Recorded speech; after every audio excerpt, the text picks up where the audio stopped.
What's up guys, Silver here with another Halo Master Chief Collection Achievement Guide. This time we're doing part 3 of our Halo 2 LASO walkthrough. This is the level Metropolis, and the previous mission flows directly into this mission, so whatever weapons you finished the last mission with, you're going to have those to start this mission, including grenades, and we actually need 3 frags for some grenade jumps later in this mission, so you'll want to check how many you have. If you didn't use any in the previous mission, which I don't in the guide that I put out for that, you'll have 4 grenades to start, so you'll be set. But if you're not sure how many you have, you could check by throwing all your nades right in the beginning of the mission and then restarting the mission once you find out. If you find you need some, you could kill the 2 Marines in the beginning of the mission for their grenades, but if they don't give you enough nades, you'll see a little later in the mission once I get to the tunnel and pull a U-turn, there's a friendly Warthog that spawns with more Marines, so you could kill them for their nades if you need more. But if you need to kill this Rocket Marine in the beginning of the mission, you want to make sure that you swap for his rockets before you do that, because if you kill him and pick up his rockets, you'll actually get less than you would have if you swapped for his rockets due to the Famine Skull.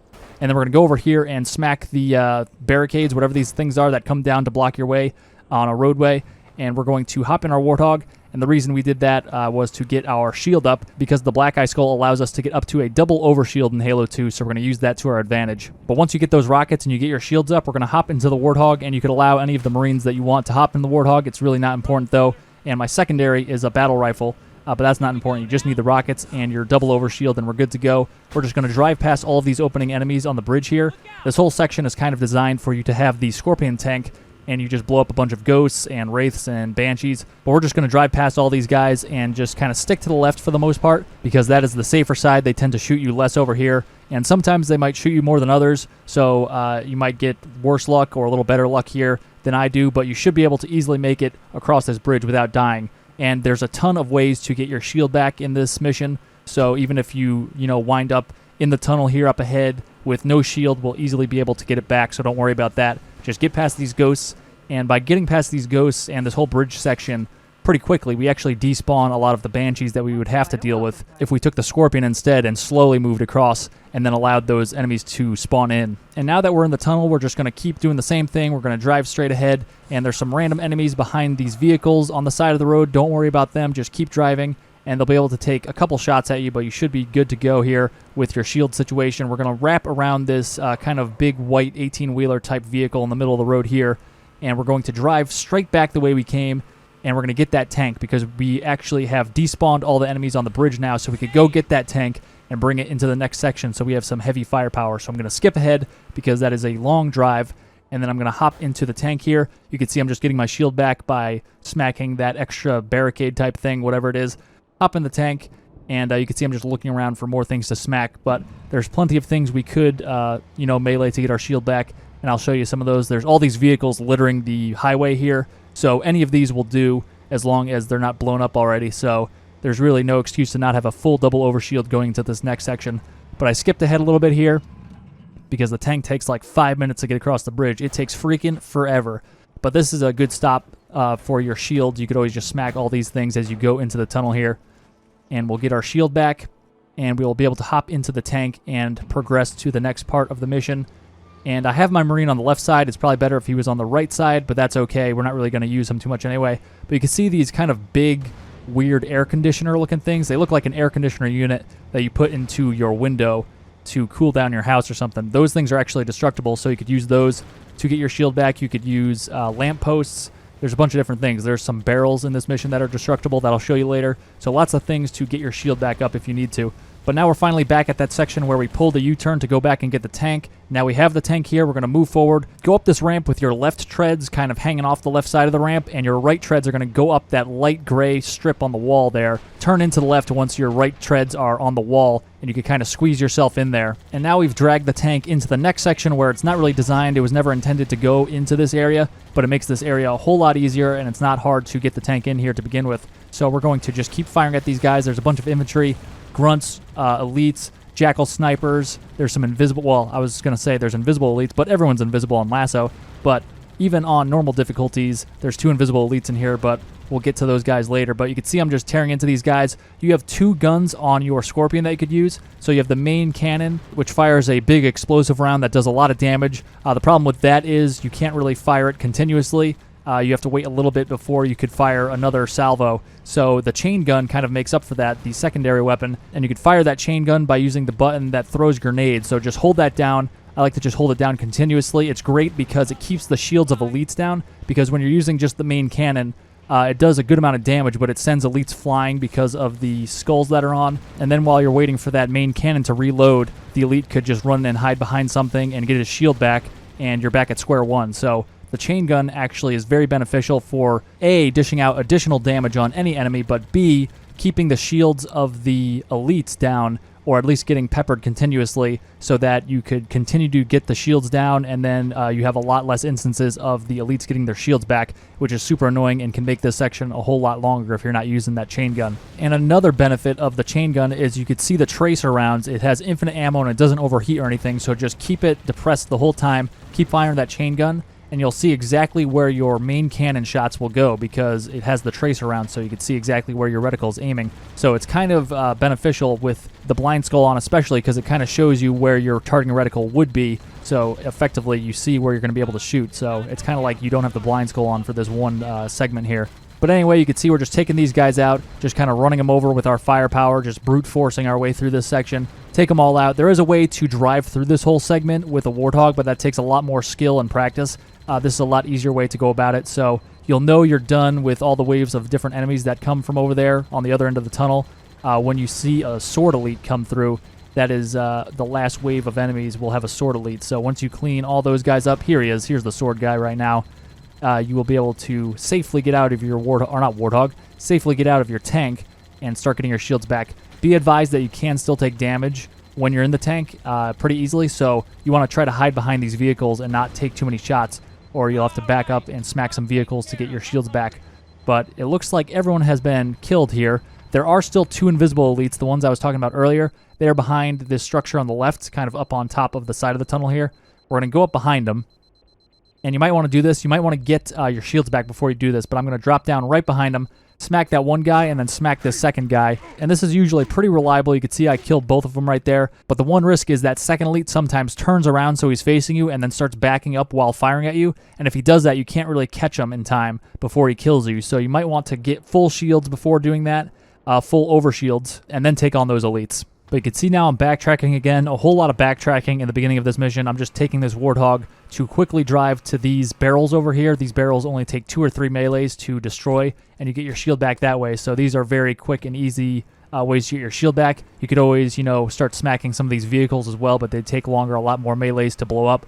So I just like to go back there and smack those real quick. And then we're going to drive nicely into the tunnel, and we're actually going to progress to the next part now. And there is still one beam rifle jackal left that is alive, but he kind of stays put and is always in the same place in the doorway to the right. So we're going to go grab the beam rifle from those crates, or that one crate down there. Usually that crate starts off by being on the left side of that door, but we kind of blasted it with our tank. So we're going to drop down into the main part of the road so we could go over here and grab the beam rifle without drawing the attention of the jackal, because he can't see us since we're kind of pressed up against this little ledge down here. So we could easily go to the other side of the doorway without revealing ourselves to him. But we're going to back up slowly until we could see the top of his head, and then we could just take him out real quick with the beam rifle. Then I'm going to go over here, grab a fresh beam rifle. Why not? We only shot one shot with that beam rifle, but why not get a fresh one since we're going to leave this section forever now? But at this point in the mission, we're going to start doing some grenade jumps, and I want to use frags for that, so I'm going to see what I have equipped here. So I just threw a random grenade, and they were plasmas, so I made sure I switched to my frags for the jumps we're about to do. And I went and grabbed a fresh plasma grenade, so now I have replaced that plasma grenade I wasted. So you want frags and rockets equipped at this point, and we're going to go through this tunnel. Don't melee or anything, don't jump, and you'll get a checkpoint. And we want to do this next series of events and jumps fairly quickly because the Scarab is scripted to go to a specific spot where we need to intercept him, assassinate this jackal. Then we're going to turn around and go back the way we came, and we're going to do a frag grenade jump. So throw a frag down at the base of the right wall here, and then jump as it goes off. It will propel you up and onto the structure. And then we're going to look at this wall that we're facing and get on top of that as well. So we're going to throw a frag to the right, and we're going to shoot a rocket to the left. So throw a frag to the right, and you can see I kind of jumped with that and shot a rocket towards the left. So I didn't take the full impact of that rocket, but it was enough to provide me a little extra boost on top of that normal frag jump. And then once we're up here, we're going to turn to the right and head in this direction. And you can see that the surface that we're standing on is not visible. You can see right through it, but you can see that surface ends right here as we inch forward. You can see now that I'm on the edge of a cliff here, so don't move too far forward. You can see that the surface ends at that see-through corner on the other side here. But we're just going to wait here for a few seconds for the Scarab to get within range. You kind of want to feel out where the end of the ledge is so you can get a running start and jump on top of his head and then get under this turret on top of the Scarab, and we're going to melee this with the rockets because the rockets provide more melee power And then once it disappears, we're going to go to the backside of the Scarab, which has another turret that we can melee for shields. Smack and destroy this as quickly as you can. You want to use the BXB combo. It's a button glitch where it makes you melee faster than you would be able to normally. So hit melee, then reload, then melee, and you'll find you'll be able to melee much quicker. And then once you kill both turrets, you want to immediately go down into the belly of the Scarab as quickly as possible and just hang out in the lowest point here in the middle, and you will have the Scarab despawn and you'll just drop down to the ground. If you're on top of the Scarab, you'll find that the fall damage will kill you. The fall timer kicks in and you're falling a little too long where it actually just auto kills you. So you want to make sure you're in the belly of the Scarab. Then we're just going to go in this direction towards this kind of half dome type structure, and we're going to go behind it to the left, and that will get us a checkpoint. You'll know you get the checkpoint because you'll hear a wraith spawn in and a bunch of vehicles and enemies down below, and then we can turn around, go to the right, and we're going to do another grenade rocket jump combo like we did initially, where we throw a frag grenade to the right, kind of jump up and over the exploding frag grenade while we rocket to the left, which provides us that additional boost without doing too much damage to us. And you'll land nicely on the rooftop over here, and we're done with all the crazy rocket and grenade jumps now for this mission, but we're going to follow this path and we'll be able to get down. You have to jump down in a specific spot because, again, the fall timer is an issue. So we're going to go around these structures, just follow this path, and we'll be able to drop down onto a ledge down into the left over here. So we're going to kind of peek over the edge, and you'll find that there's kind of a structure over here on the left. We're going to fall down onto that little ledge, and we'll find that we could safely land without dying, and then we'll just drop down the rest of the way into this next section. You can see there's a bunch of vehicles here. I'm going to use these to get my shield back, so I destroyed 3 of these vehicles by melee, and that will get my shield to fully double overshield again, and we'll be able to go to the next part of the mission with a full overshield or double overshield, whatever. So now we're going to turn around, and you can see that waterfall on the right. That's where we are supposed to enter this area from, but we kind of skipped over that. We're going to go back there in a little bit, but we're just going to speed this part up. We're going to run forward ahead, stay away from that waterfall. We don't want to spawn anybody in yet. And there's going to be 2 wraiths and 2 jackal snipers. We're going to take out the jackal snipers with that beam rifle that we still have. They may be a little difficult to shoot at first because they're not facing you. You can't really see much of their head, but just take your time, keep your distance so they don't really have a good shot against you. If you're far enough away, they don't really shoot at you, so just keep your distance, wait for them to expose their head, and then take those 2 guys out that are on top of the catwalk over there by the wraiths. And then we're going to go over here, sped this part up again, and we're going to go into this area where we should have come from initially, and we're going to spawn in a ghost and a friendly warthog. So just kind of go over here, slowly back up and look in that direction. You can see the ghost pop in. That's where he spawns in, and you could similarly look towards the left and watch the warthog spawn in. But once you see that you've spawned in the ghost and or the warthog, you want to immediately start going back into this area because you don't want to spawn in any additional enemies. We just want to have to deal with this one ghost. So you can see that the warthog is not actually really helping out or anything. He is not doing that because he can't actually see the ghost. Even though the ghost is visible, the enemy that's in it is invisible. So because of that, the AI can't see him, which is kind of dumb, but that's how it goes. So you can see I shot my rocket at him. I missed, but I started shooting my beam rifle at him just to expose him. Once you start damaging him, his camo starts failing. So my AI, my friendly AI, was able to start chipping in and help take him out. So easy enough to take him out in that way. The ghost is pretty distracted by the warthog, so you can kind of hide behind that big vehicle I was hiding behind, start chipping away at him, and then the warthog will start noticing him and start chipping in as well, and then pretty much take him out by himself if you let him, but I was just speeding things up. We're going to get into the warthog, and what I'm going to do now is actually despawn the wraiths and the ghosts that come in as reinforcements, and to do that, we need to kill or have killed our 3 friendly AI. So we have 2 in the warthog here, and I'm basically just going to kind of drive around this area.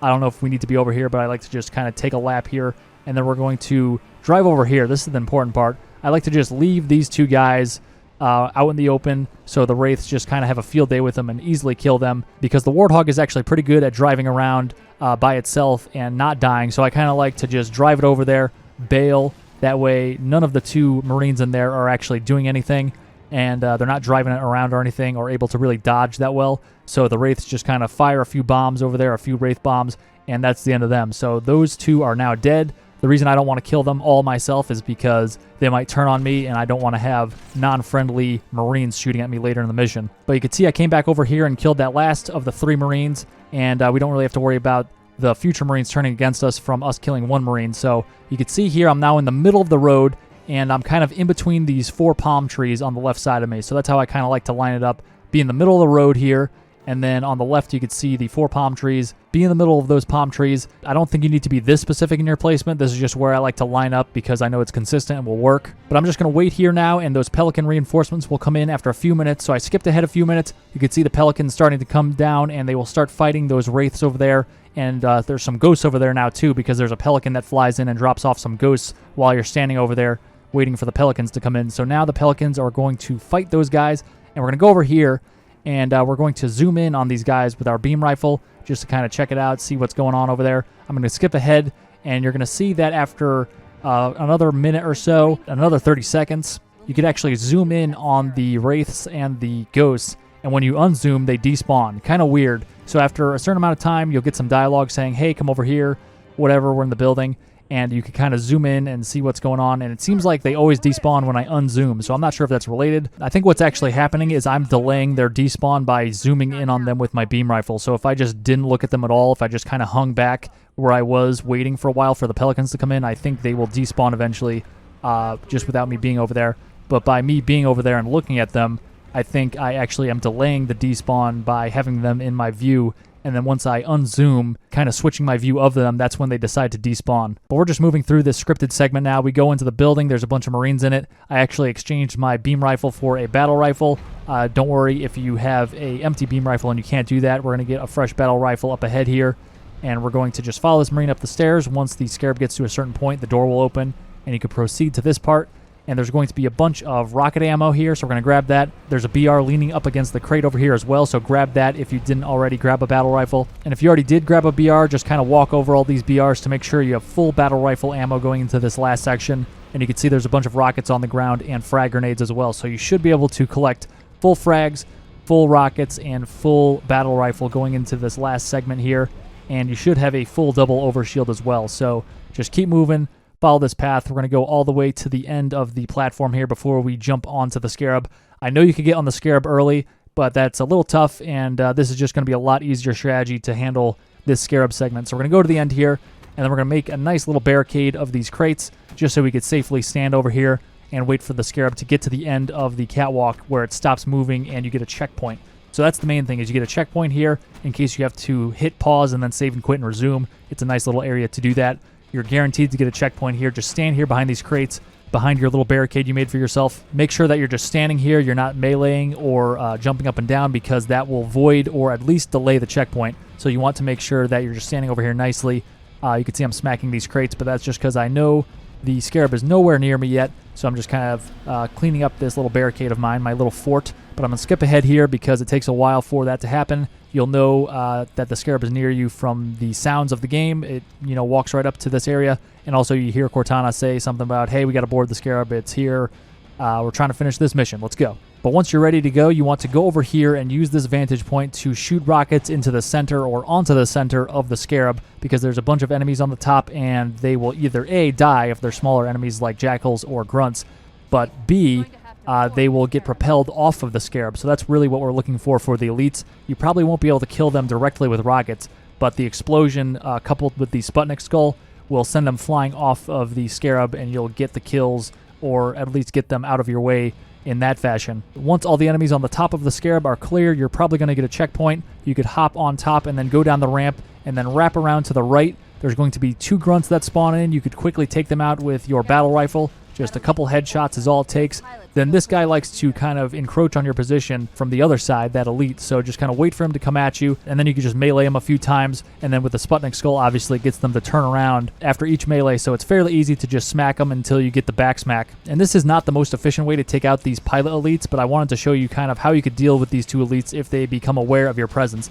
Sometimes they just keep facing the front of the Scarab, and you could more easily take them out, but sometimes they are awakened to your presence. They become aware, so they kind of start fighting you. So you could try to stick them. You should have a good amount of plasma grenades at this point, and that won't actually kill them, as you can see here, but sometimes it gets them to draw their swords. They get angry, and then you could kind of lead them out onto the top of the Scarab and throw a grenade down or shoot another rocket to propel them off of the top of the Scarab. So I was trying to get one of the elites to draw their sword so I could show you what it would look like, but they are not cooperating with this playthrough at all. So I'm just trying to stick them, get them to draw their swords. They're not having it. Another thing you could do, even if they're not drawing their swords, is just kind of hang out over here like I am. they will eventually kind of engage you over here, so you can just wait for them to walk towards the ramp, which is what that first pilot elite did. We got him to kind of come over here, and then we just kind of smacked him a couple times to kill him. This last guy I'm really trying to get to draw his sword so I could show you what it looks like, but he's not having it. I went over there, I got in his face, I smacked him, but now he's just chasing me, so just kind of pretend that he has a sword.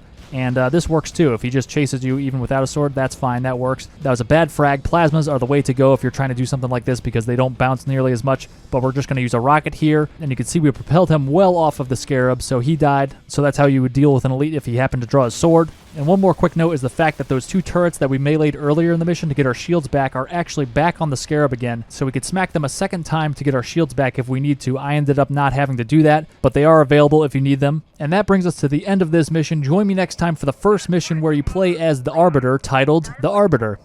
Thanks for watching, guys. If you found that video helpful, be sure to click on the scorpion icon to subscribe and hit that bell for notifications. You can also check out some related guides by clicking on the videos on screen, and you can find links in the description for other social media links of mine. Stay tuned for more Halo guides, and I'll see you in the next one.